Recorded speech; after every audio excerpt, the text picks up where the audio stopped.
In today's video, I'll tell you what I think is Britain's greatest national treasure. Also, why it's so awesome, a bit about its history, and then I'll show you some of our favorite experiences with this treasure. For those of you who haven't met me yet, hi, I'm Dara, and my husband Ian and I live here in Texas in the winter and in Gloucestershire in the summer. I just got back to Texas, so I'm reflecting on some of our wonderful experiences this summer with that national treasure, Great Britain's public footpaths. We love exploring the UK, and the fact that we have access to this amazing network of public footpaths is really so incredible. The UK has about 140,000 miles of public footpaths and 20,000 miles of bridleways. So let's talk about why that's so great. In the US, we have lots of wonderful parks and paths for walking and cycling. We also have many beautiful national parks. But if you were just out wandering in the countryside, you aren't just going to walk across some other person's farm. That would be a very dangerous thing to do. If you're roaming around the countryside, you've got to stick to the roads. But in Britain, you can look on the public footpath map, and from anywhere you are, there is usually a nearby public footpath that you can walk on. I'll link in the description the website we use to see all the footpaths near a specific location. And shockingly, these paths often will go across a farmer's field or right by someone's home. You have the opportunity to walk along these paths because of something called the right to roam. But just because we have this right does not mean we should abuse it. We think it's really important to make sure that you use these public footpaths with respect and care, which means don't deviate from the path, don't wander off them, and definitely do not litter. Most people using these pathways are doing so responsibly, but unfortunately, we have seen too many instances where beautiful natural areas have been marred by unsightly litter. And my dear husband Ian is known for picking up that litter and depositing it in a bin properly. Bless his little cotton socks. The public footpaths have several types. First of all, we have the regular footpath, marked with signs that simply say public footpath, like this. Then there's the byway, a road that is used by pedestrians, but also horse riders, cyclists, as well as motorized vehicles. Then there's the bridleway for horse riders. These trails are also specifically marked, often with a different color arrow.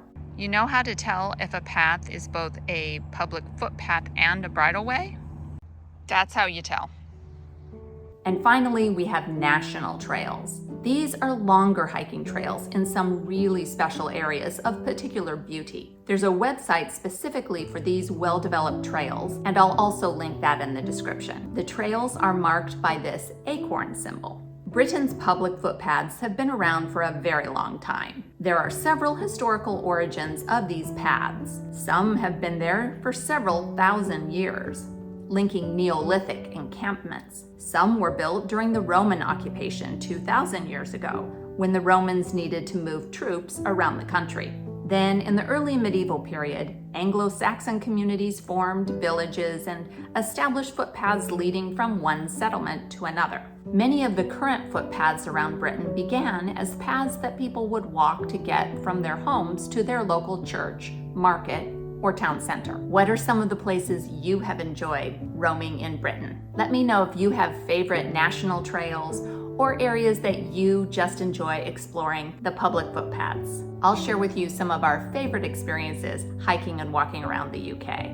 For more details about each of the places I've mentioned, I'll link to the relevant video in the description. We live on the doorstep of the lovely Cotswolds area of outstanding natural beauty. Therefore, one of our favorite national trails is the Cotswold Way. The Cotswold Way is a very popular hiking trail that extends for about 100 miles from Chipping Campden, one of our favorite Cotswold market towns, on the north, to the lovely city of Bath on the south. Because much of it runs along the Cotswold escarpment, there are some tremendous views to be had. And it passes through some amazing towns and villages along the way. with some fantastic pubs, I might add. It should be noted that there are also Cotswold circular walks as an option as well.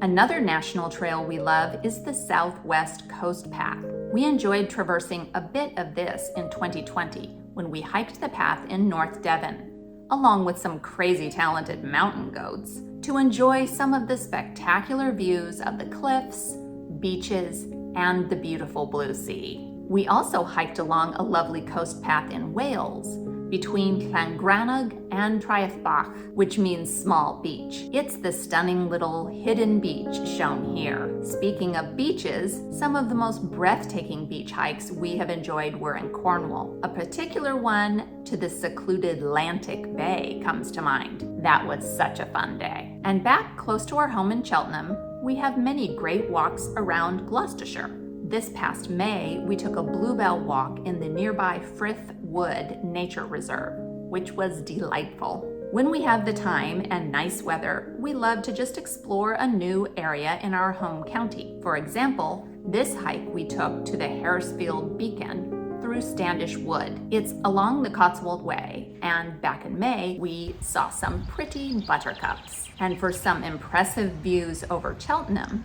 the Vale of Evesham, the Malverns, and even the Welsh Mountains, we like to go in Cheltenham up to Cleve Hill, which is the tallest peak in the Cotswolds. We also have been hiking a lot recently on Leckhampton Hill, which has great views and links to the Cotswold Way. Finally, one other national park that is a favorite hiking place for Ian and me is Dartmoor National Park. We love the rocky tors where you can enjoy amazing views of the countryside and the deep wooded valleys below the moors. We also enjoy seeing the wild horses and the free roaming sheep. I hope you enjoyed this little compilation of images from some of our favorite hikes that bring to life our love of Britain's public footpath system.